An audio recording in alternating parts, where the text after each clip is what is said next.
Hello student, welcome back to my channel Aakash lecture. Student, अगर आप हिंदी का पेपर देने गए और हिंदी के पेपर में अगर आप लोगों को कुछ भी नहीं आ रहा तो हिंदी के पेपर को आप कैसे पास करोगे। मेरे प्यारों चो, आज की इस वीडियो में यही बताने वाला हूं कि हिंदी के पेपर को आप कैसे पास करोगे। अगर आपकी तैयारी मेरे प्यारों चो 0% है, अभी तक किसी कारणवश अगर आप तैयारी नहीं कर पाए और डायरेक्ट आप एग्जाम हॉल में चले गए हो, तो एग्जाम हॉल में जाने के बाद जैसे ही हिंदी का पेपर आपके सामने आया, आपको उसमें से कुछ भी नहीं आ रहा है, तो आप हिंदी के पेपर को कैसे पास कर पाओगे। और यह पेपर 100 नंबर का है, तो 100 में मेरे प्यारों को कम से कम आप 70 से लेकर 75 नंबर कैसे लाओगे, आज की इस वीडियो में यही बताने वाला हूं। हर साल वीडियो बनाता हूं मेरे प्यारों को, जाके आप चैनल पे देख लीजिएगा। अगली साल वीडियो बनाया था, 2 मिलियन बच्चों ने उस वीडियो को देख के गया था। बहुत सारे बच्चों का कमेंट था कि नहीं सर, आपका जो ट्रिक था काफी हेल्पफुल ट्रिक था और उस ट्रिक की मदद से हम लोग पास हो पाए हैं। और फिर से यही बात बताना फिर से चाहूंगा कि यह ट्रिक वही लड़का लगाएगा जिसके तैयारी 0% है, जो कुछ भी नहीं लिख सकता है, वह इस ट्रिक की मदद से मेरे प्यारों को 70 से लेकर 75 नंबर आसानी से गेन कर सकता है। मेरे प्यारों को, चाहे आप क्लास 10th में हो चाहे आप क्लास 12th में हो, दोनों विद्यार्थियों के लिए यह वीडियो सबसे ज्यादा इंपॉर्टेंट है। और यह पेपर है मेरे पास, देख पा रहे 2026 का, वो भी सामान्य हिंदी का पेपर है, क्लास 12th का पेपर है। और क्लास 12th के पेपर को मैं यहाँ पे खुद बोर्ड एग्जाम की कॉपी पे सॉल्व करके दिखाने वाला हूं, पूरा का पूरा क्वेश्चन, बिना कुछ पढ़े बिना कुछ याद किए, केवल व केवल ट्रिक से। देखिए, बहुविकल्पीय प्रश्न यहाँ पे हो जाता है मेरे प्यारों समाप्त, और यहां से होगा आप लोगों के सब्जेक्टिव प्रश्न। ठीक है, अब यहां से मैं आपको पूरा एक एक प्रश्न को मैं सॉल्व करके दिखाने वाला हूं। चलिए मेरे प्यारों को, देखिए प्रश्न तीसरा अगर आपको करना है तो करने का तरीका समझ लीजिए कि किस प्रकार लिखोगे कि एग्जामिनर को मालूम चले कि बिल्कुल करेक्ट लिखा है। तो तीसरा प्रश्न अगर आपको करना है तो मेरे प्यारों को आपको हेडिंग डालनी पड़ेगी। हेडिंग में आपका रहेगा प्रश्न उत्तर संख्या तीसरा। ठीक है, अगर तीसरा प्रश्न कर रहे हो तो आप लिखोगे मेरे प्यारों को कि प्रश्न उत्तर संख्या तीसरा। हेडिंग आपकी बिल्कुल सही सही होनी चाहिए और अच्छी राइटिंग में होनी चाहिए। तो प्रश्न उत्तर संख्या तीसरा मैंने यहां पे डाल दिया, ध्यान दीजिएगा। अब इसमें मेरे प्यारों को आपको करना है कि स्केल की सहायता से इसके नीचे आप लोगों को कर देना है अंडरलाइनिंग। हर एक प्रश्न का ट्रिक बताऊंगा मेरे प्यारों को, कोई भी प्रश्न छोड़ने वाला नहीं हूं, इस बात को आप नोट कर लीजिए। अब यहां पे स्केल की सहायता से अंडरलाइन आपने कर लिया। तीसरा प्रश्न यह है कि दिए गए गद्यांश पर आधारित निम्नलिखित प्रश्न के उत्तर दीजिए। अब ये गद्यांश 10 नंबर का है और क्लास 10th वाले बच्चे आप में गद्यांश 6 नंबर का रहेगा। और गद्यांश का जो मैं ट्रिक बताऊंगा वो दोनों में काम करेगा, चाहे आप क्लास 10th का गद्यांश सॉल्व कर रहे हो चाहे आप क्लास 12th का गद्यांश सॉल्व कर रहे हो, दोनों में ट्रिक काम करेगा मेरे प्यारे बच्चों, क्योंकि गद्यांश सॉल्व करने का एक ही तरीका होता है। कौन सा, समझिए। अब मेरे प्यारों को इसमें 2 गद्यांश दिया है, या तो आप ऊपर वाला कर लीजिए, ऊपर वाला नहीं करना चाहते हैं तो अथवा करके दिया है, नीचे वाला कर लीजिए। अब दोनों में से कोई एक ही आपको सॉल्व करना है। अब आप पे डिपेंड करता है कि ऊपर वाला सॉल्व करना चाहते हैं या नीचे वाला। अगर ऊपर वाला सॉल्व करना चाहते हैं तो उसके लिए आपको संकेत लिखना पड़ेगा, चाहे ऊपर वाला कर रहे हो चाहे नीचे वाला, संकेत दोनों में कंपलसरी है। अब बहुत सारे बच्चों के दिमाग में आएगा कि संकेत क्या होता है, समझिए। संकेत लिखना काफी कंपलसरी मेरे प्यारे बच्चों। संकेत कैसे लिखा जाता है उसको समझिए। संकेत लिखकर इसके नीचे अंडरलाइन कर देना, ये हेडिंग हो गया। संकेत लिखने का तरीका ये होता है मेरे प्यारे बच्चों, जैसे मान के चलिए कि यह वाला गद्यांश आप कर रहे हो, तो संकेत लिखने का यह तरीका है कि शुरू के कुछ लाइन लिखो, जैसे मातृभूमि पर निवास, यहां तक लिख लिया। इसके बाद डॉट डॉट डॉट करते जाइए, लास्ट लाइन क्या है, पुत्र है, उसको लिखना है, जैसे मैं भी लिख के दिखाऊंगा भी, और भी ब्लैक पेन से लिखना है, इस बात को ध्यान रखिएगा। तो क्या था, मातृभूमि पर, तो आप लिखिएगा आप लोग कि मातृ भूमि पर निवास, मातृभूमि पर निवास। इसके बाद डॉट डॉट करना और लास्ट की लाइन लिखना है। लास्ट लाइन क्या था कि पुत्र है, लास्ट की लाइन है मेरे प्यारे बच्चों कि पुत्र है, तो पुत्र है, इसके बाद खड़ी पाई। अब इससे एग्जामिनर को मालूम चल जाएगा कि आपने कौन सा गद्यांश किया है, ऊपर वाला किया है या नीचे वाला किया है, संकेत से वो समझ जाएगा। अब यहाँ पे गद्यांश को आपको पढ़ लेना है एक बार अच्छी तरीके से।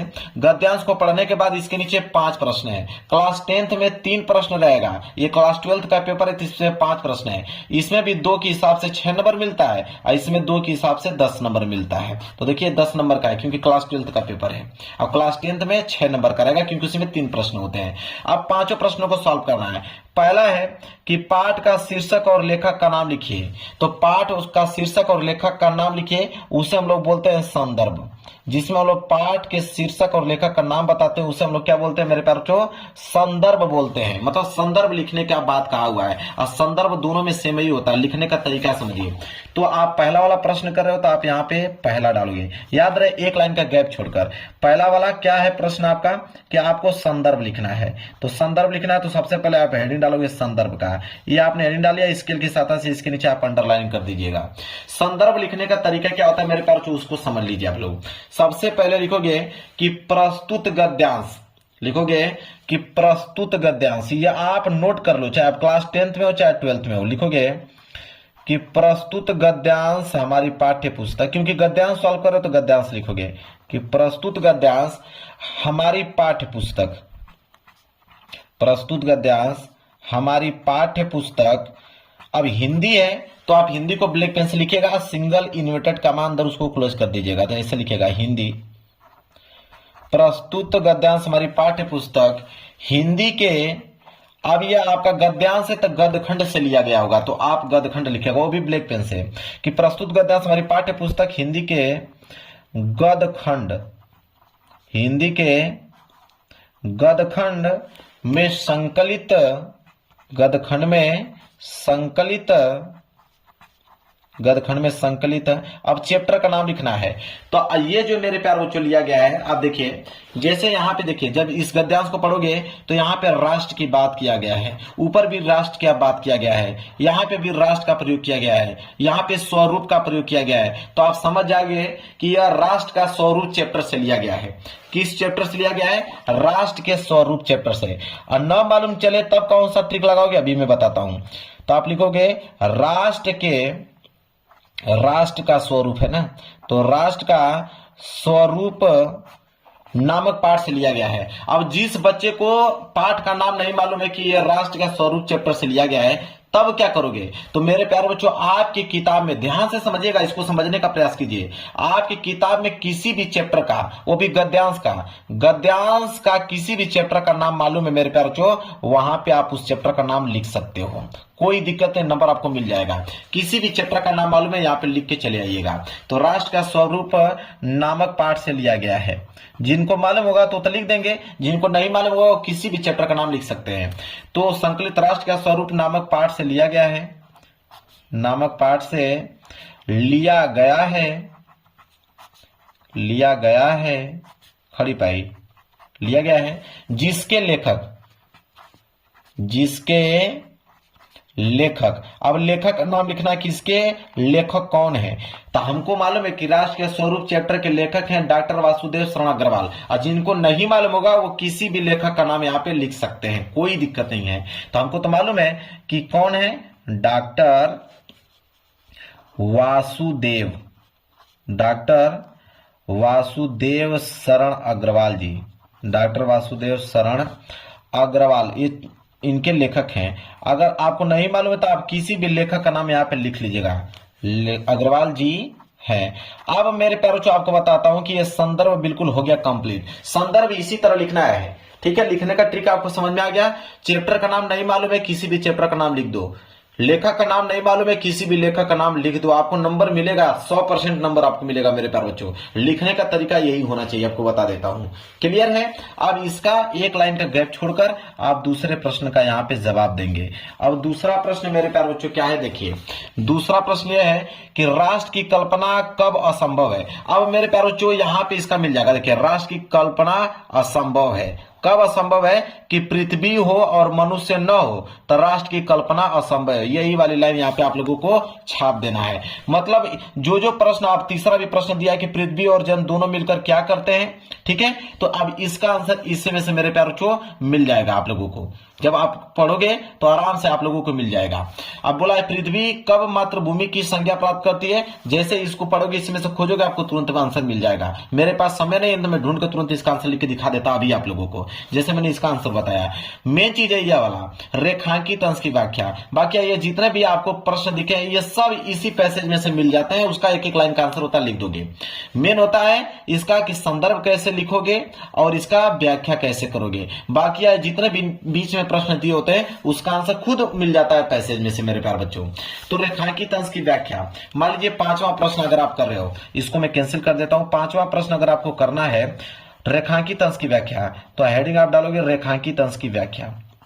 रेखांकित अंश की व्याख्या, रेखांकित अंश की व्याख्या यहाँ पे हेडिंग आपको डाल देना है मेरे प्यारे बच्चों।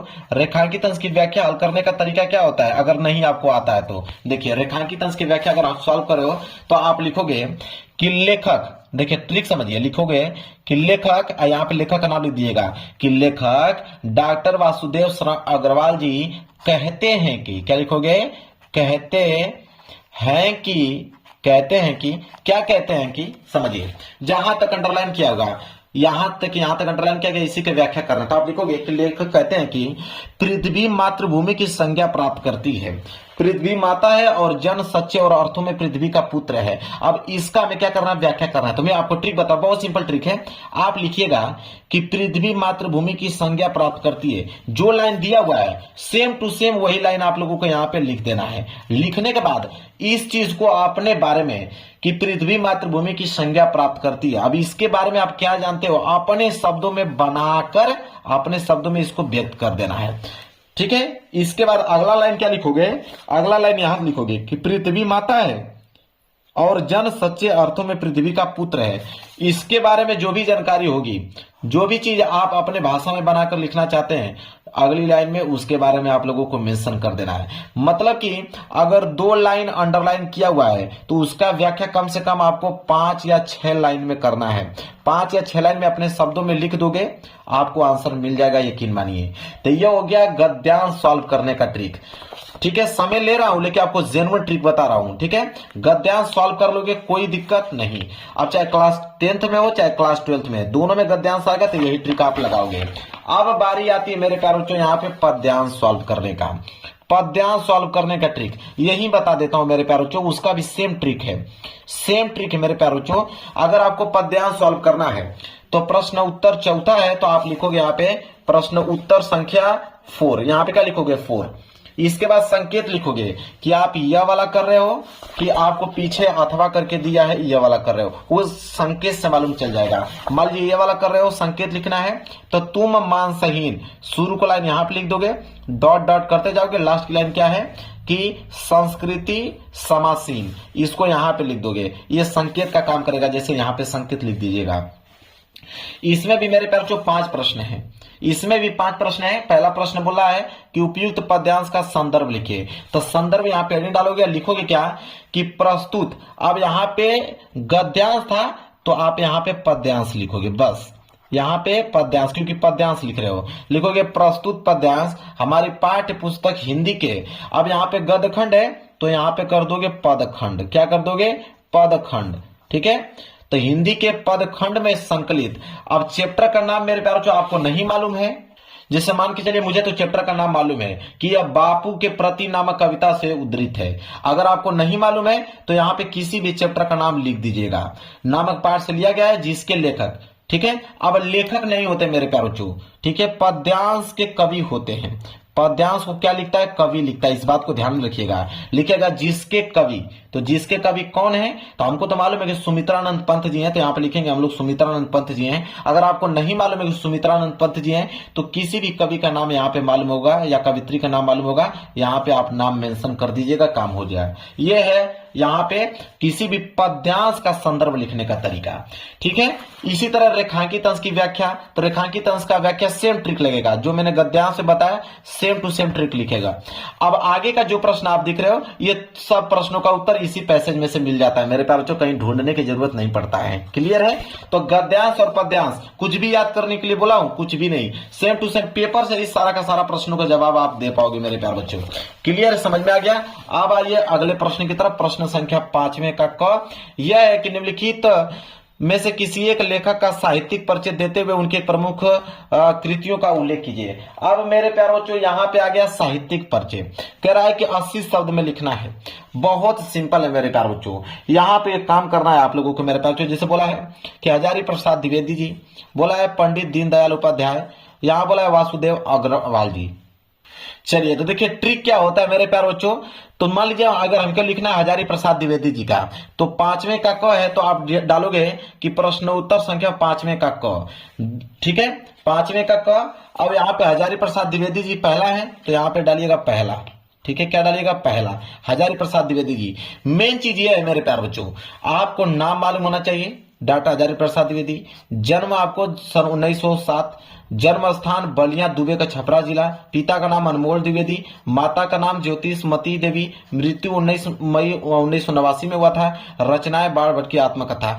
यह पॉइंट अगर आपको याद हो गया, इसको बॉक्स में बनाकर घेर देना है। इतना पॉइंट याद हो गया, आगे का मेरे प्यारों चो यहाँ पे जीवन परिचय डाल के लिखना चालू कर दीजिएगा यहीं से कि डॉक्टर हजारी प्रसाद द्विवेदी का जन्म सन 1907 ईस्वी में दुबे के छपरा नामक गांव में हुआ था, ठीक है, और उनके पिता का नाम अनमोल द्विवेदी तथा माता का नाम ज्योतिषमती देवी था, ज्योतिषमयी था। अब मृत्यु डायरेक्ट मत लिखिएगा, उनके बीच में लिख दीजिएगा मेरे प्यारे बनाकर कि उनका जीवन बहुत कठिनाइयों से बीता और गणित में कमजोर होने के कारण वो आगे की शिक्षा प्राप्त न कर पाए। घर पे इन्हें हिंदी, उर्दू, फारसी भाषाओं का अच्छा ज्ञान प्राप्त किया, ठीक है, और लास्ट में किसी कारणवश किसी रोग के कारण उनका मृत्यु सन 19 मई और सन 1989 ईस्वी में हो गया। उनकी महत्वपूर्ण रचनाएं थी बाण की आत्मकथा। बस बात खत्म। यह होता है जीवन परिचय लिखने का तरीका है मेरे प्यारे बच्चों। मेन टॉपिक या संक्षिप्त परिचय याद होना चाहिए, इसी तरह आप लोगों को लिखना है। समझ में आ गया? चलिए इसको भी साइड कर देता हूं। इसी तरह मेरे प्यारे बच्चों कवि का साहित्यिक परिचय आएगा, सेम टू सेम वही ट्रिक लगाना जो मैंने अभी जस्ट बताया। किसी का भी लिख रहे हो, मान लीजिए जय शंकर प्रसाद जी का लिख रहे हो तो आपको वही ट्रिक लगाना। मैं दिखा भी देता हूं आप लोगों को। देखिए जयशंकर प्रसाद जी का यही ट्रिक लगाना है, सिर्फ नाम मालूम होना चाहिए। जयशंकर प्रसाद, जन्म 1889, स्थान काशी वाराणसी में, पिता का नाम देवी प्रसाद, माता का नाम मुन्नी देवी और मृत्यु सन 1937, रचना उनके कमैनी लहर झरना। यह 5-7 टॉपिक याद है और इसी में बनाकर आप लोगों को लिख दोगे कि जयशंकर प्रसाद का जन्म सन 1889 ईस्वी में हुआ था।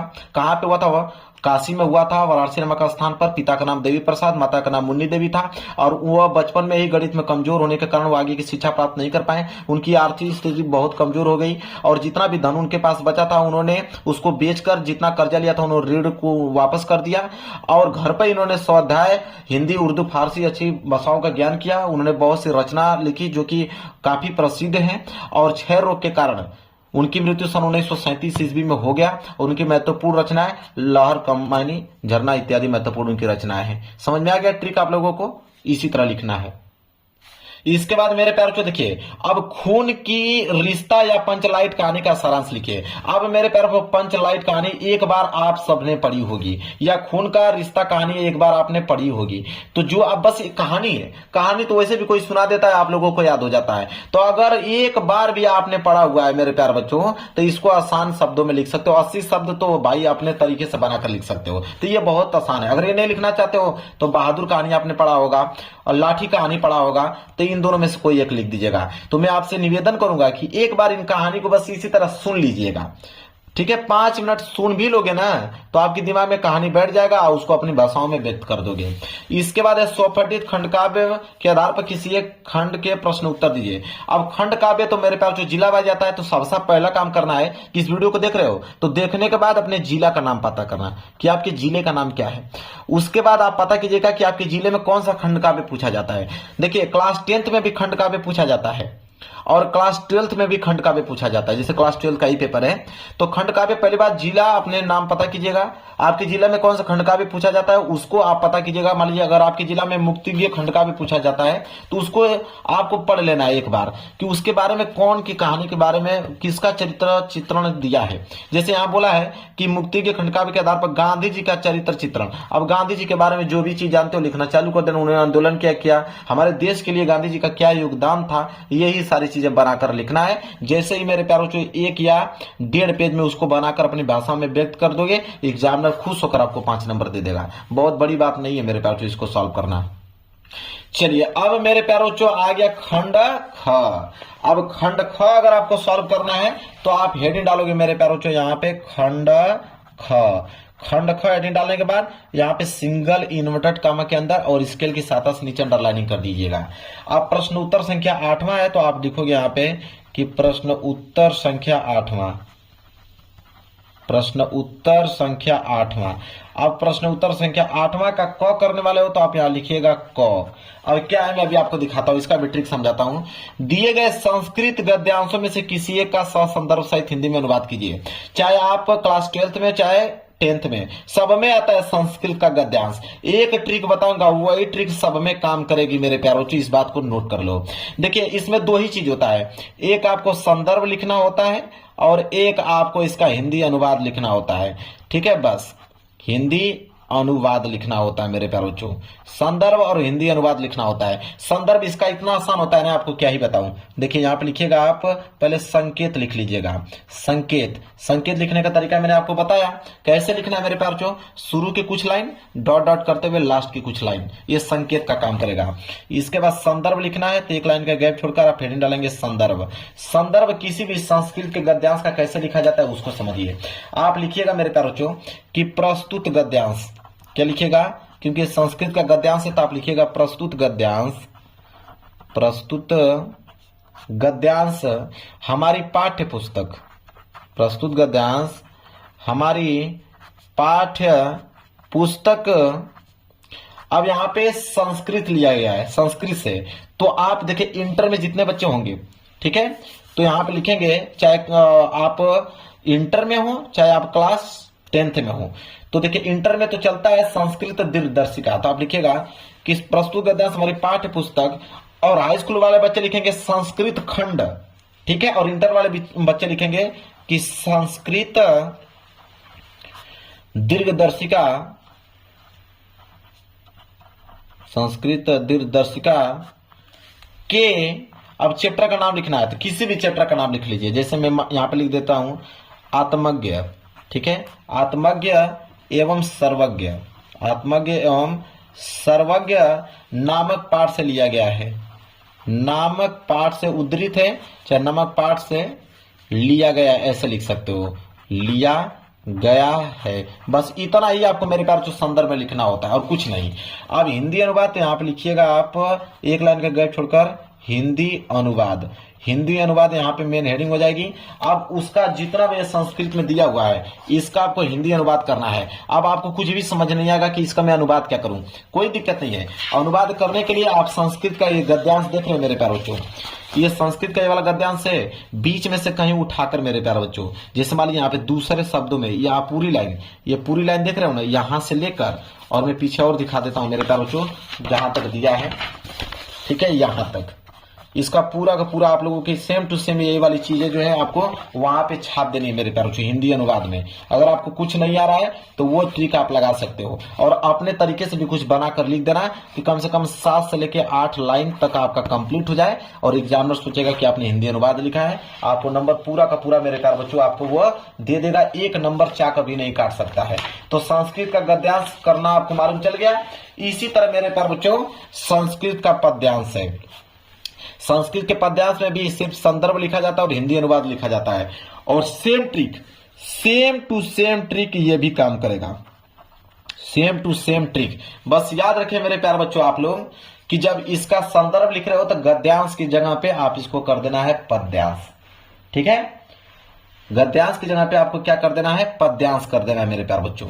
जैसे यहाँ पे लिखा है ना कि प्रस्तुत गद्यांश हमारी पाठ्य पुस्तक, तो यहाँ पे लिखिएगा प्रस्तुत पद्यांश हमारी पाठ्य पुस्तक, बाकी सेम टू सेम ट्रिक लगा दीजिएगा, संस्कृत का पद्यांश भी कंप्लीट हो जाएगा मेरे प्यारे बच्चों, कोई दिक्कत नहीं। बाकी ये तो छोटी छोटी चीजें हैं, और मेन चीज किसमें परेशानी होता है, मेन चीज होता है मेरे प्यारे बच्चों, देखिए रस छंद अलंकार, ये तो आप लोग कर ही लोगे अपने से, कोई दिक्कत नहीं है। और ये आपका आता है ये वाला कि अपठित गद्यांश, अपठित गद्यांश आता है, ये बहुत सिंपल होता है। इसमें 3 प्रश्न होते हैं मेरे प्यारे बच्चों, और तीनों प्रश्नों के उत्तर जैसे ये पढ़ोगे इसका आंसर इसी में से मिल जाएगा, ठीक है। जैसे बोला है यहाँ पे मेरे प्यारे बच्चों कि जीवन का परम उद्देश्य क्या है, तो आप यहाँ बढ़ोगे ना कि आचरण का विकास जीवन का परम उद्देश्य है। लो आंसर मिल गया, ये पहला ही आंसर यहाँ पे क्या हो गया कि आचरण का विकास जीवन का परम उद्देश्य है। यही पूछा ना कि जीवन का परम उद्देश्य क्या है, तो आप लिखोगे कि आचरण का विकास ही जीवन का परम उद्देश्य है। फिर आचरण के विकास के संबंध में क्या विचार आवश्यक है, ठीक है। अब मेरे प्यारे बच्चों लिखोगे यहाँ पे, जैसे पढ़ोगे कि जब उनका आचरण के विकास के साधनों के संबंध में विचार करना होगा, तो आचरण के विकास के लिए जितने कर्म और उनके सबको आचरण के संगठनकर्ता धर्म के अंग मानना पड़ेगा, ठीक है। इसी को आपको आंसर बना के मेरे प्यारे बच्चों यहाँ पे लिख देना है। फिर आध्यात्मिक और संकटकर्ता शब्दों का क्या अर्थ है, तो आप मेरे प्यारे बच्चों यहाँ पे जब इसको ढूंढोगे, संकटकर्ता का भी अर्थ यहाँ पे मिल गया मेरे प्यारे बच्चों, ठीक है। आध्यात्मिक का भी आप लोगों का अर्थ यहीं मिल जाएगा। देखिए यहाँ पे लिखा है आध्यात्मिक का अर्थ मिल जाएगा कि आध्यात्मिक का अर्थ ये होता है कि जीवन में वर्तमान है, मतलब कि जो संसार के संभूत शारीरिक प्राकृतिक और मानसिक, ठीक है। इस तरह आपको बनाकर लिख देना है। तो अपठित गद्यांश में इसका आंसर इसी में से आपको मिल जाना है, कोई दिक्कत नहीं है। बाकी हास्य रस है, चाहे वीर रस है, चाहे श्लेष अलंकार है, चाहे उत्प्रेक्षा अलंकार है, यहाँ पे चाहे सोरठा है, चाहे चौपाई छंद है, ये तो आप लोगों को मैं ट्रिक बता दिया हूं। मेरे चैनल पे जाके देख लीजिएगा कि रस छंद अलंकार लिखने का ट्रिक बाई आकाश लेक्चरर आपको मिल जाएगा तुरंत मेरे प्यारे बच्चों। अब बात करें अगर हम, तो यहाँ पे पत्र लेखन की बात करें, पत्र लेखन बहुत ही ज्यादा सिंपल होता है। मैं इसका ट्रिक आप लोगों को बताता हूं। जैसे मान लीजिए बोला है कि अपने नगर में संक्रामक बीमारियों को रोकथाम के संबंध में स्थानीय निकाय के अधिकारी को एक पत्र लिखिए, ठीक है। देखिए पत्र लेखन सबसे आसान होता है, 6 नंबर फ्री में आपको मिल जाएगा। प्रश्न उत्तर संख्या 13 है, तो आप हेडिंग डालिएगा यहाँ पे प्रश्न उत्तर संख्या 13 लिखिएगा, प्रश्न उत्तर संख्या 13, प्रश्न उत्तर संख्या 13 स्केल की सहायता से अंडरलाइन कर लीजिएगा। अब मेरे प्यारे बच्चों देखिए कैसे लिखोगे। सबसे पहले मेरे प्यारे बच्चों किसको लिख रहे थे, अपने नगर में संक्रामक बीमारियों के रोकथाम के संबंध में स्थानीय निकाय के जो अधिकारी उनको पत्र, तो अधिकारी को पत्र लिख रहे हो तो अधिकारी का एड्रेस आपको लिखना पड़ेगा, ठीक है। यहाँ पे मेरे प्यारे बच्चे सबसे पहले लिखिएगा, मैं बता देता हूं, यहां से स्टार्ट कीजिएगा। सबसे पहले आप लिखिए सेवा में, ठीक है।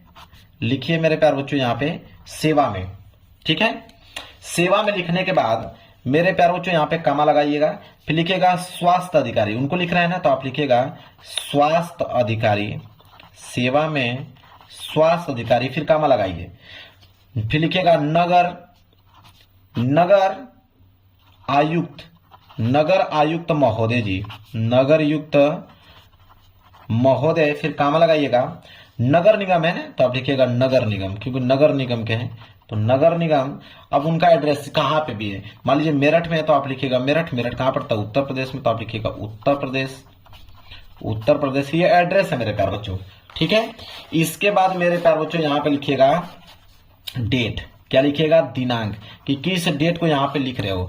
दिनांक लिखने के बाद अगली हेडिंग रहेगी विषय, कि किसके बारे में लिख रहे हो मेरे प्यारे बच्चों, तो यहाँ पे किसके बारे में लिख रहे थे कि संक्रामक बीमारियों के रोकथाम के संबंध में, यहाँ पे लिखिएगा संक्रामक बीमारियों के रोकथाम के संबंध में हम लोग यह पत्र लिख रहे हैं, ठीक है। इसके बाद मेरे प्यारे बच्चों यहाँ पे लिखिएगा मान्यवर, क्या लिखेंगे कि मान्यवर। अब यहाँ से तो बिल्कुल आसान होता है, यहाँ पे क्या लिखिएगा, अपनी कहानी लिखिएगा कि आखिरकार गंदगी फैल रही है किसके कारण, तो यहाँ पे लिख दीजिएगा कि ऐसे लिख सकते हैं कि दुख के साथ कहना पड़ रहा है कि पिछले कुछ दिनों से हमारे नगर में चारों ओर जो है वो गंदगी फैली है, जिसके कारण नगरवासियों को काफी कष्ट हो रहा है। नगर में जहां तहां सड़कों पर गलियों में पानी बहता हुआ नजर आ रहा है, कूड़ा कचरा बहता हुआ नजर आ रहा है, जिससे पशुओं को मतलब वहां पे जमावट फैला हुआ है। चारों ओर फैली गंदगी के कारण पूरे नगर में मक्खियां और मच्छर फैल गए हैं, और जिससे तरह तरह से बीमारियां फैलने का डर बना हुआ है। आपसे निवेदन है कि हमारे नगर में जल्दी से जल्दी साफ सफाई करवाएं,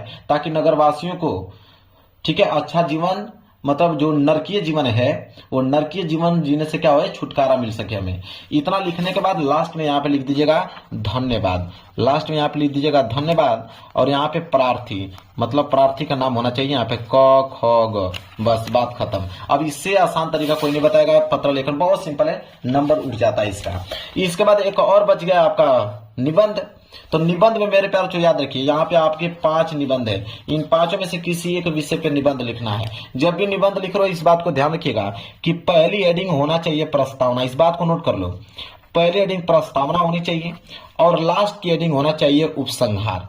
तो प्रस्तावना और उपसंहार, पहली हेडिंग प्रस्तावना होनी चाहिए, लास्ट हेडिंग उपसंहार, और बीच में कम से कम 5 या 6 हेडिंग बीच में होना चाहिए। ये बात बता देता हूं, क्योंकि 9 नंबर मिलता है। क्लास 12th वाले बच्चे 9 नंबर के लिए, क्लास 10th में 7 नंबर का निबंध पूछा जाता है, इस बात को ध्यान रखिएगा आप।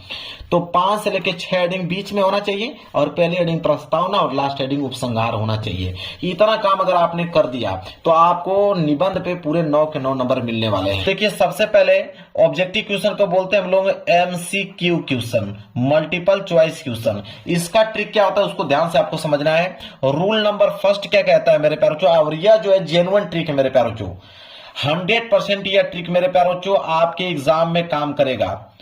कह रहा है पहला ट्रिक ये है मेरे प्यारे बच्चों कि आपके पास 4 ऑप्शन रहेंगे, ए और ऑप्शन बी और ऑप्शन सी और ऑप्शन डी, और इन्हीं चारों ऑप्शनों में से कोई ना कोई एक ऑप्शन सही होगा।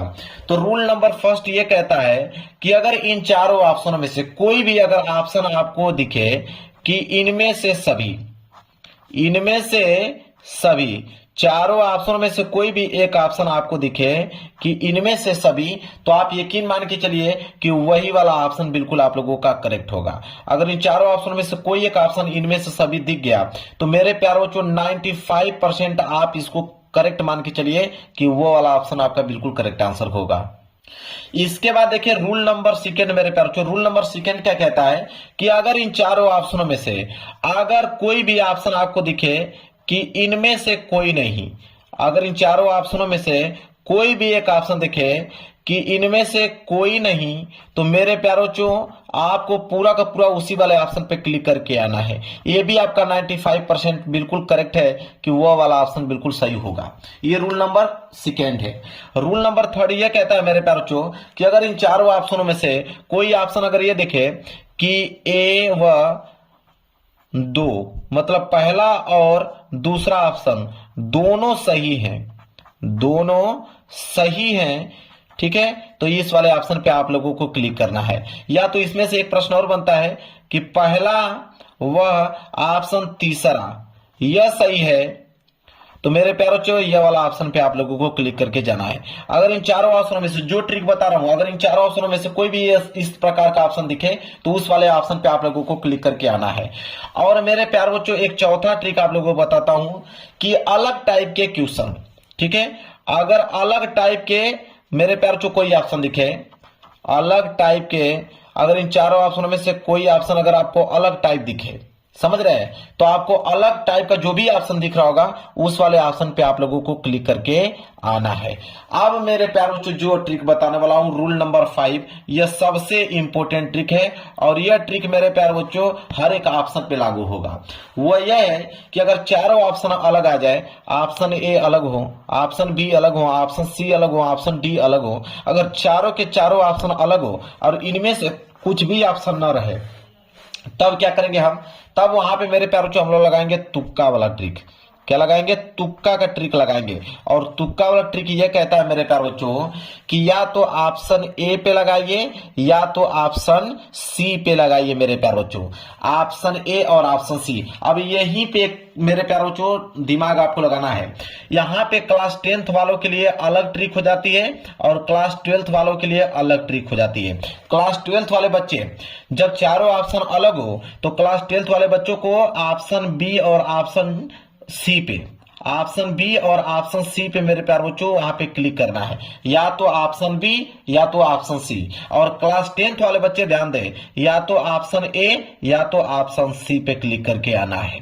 तो क्लास 10th वाले बच्चे जब हिंदी का पेपर देने जाएंगे तो उनमें जो वो विकल्पीय प्रश्न आएगा तुक्का लगाने का, तो या तो ऑप्शन ए पे लगाएंगे या तो ऑप्शन सी पे लगाएंगे। और क्लास 12th वाले बच्चे या तो ऑप्शन बी पे लगाएंगे या तो ऑप्शन सी पे लगाएंगे। इस बात को नोट कर लेना मेरे प्यारे बच्चों, यह एक जेन्युइन मेरे प्यारे बच्चों ये ट्रिक है मेरे प्यारे बच्चों, किसी भी सब्जेक्ट में काम करेगा ये ट्रिक। यह है ऑब्जेक्टिव प्रश्न का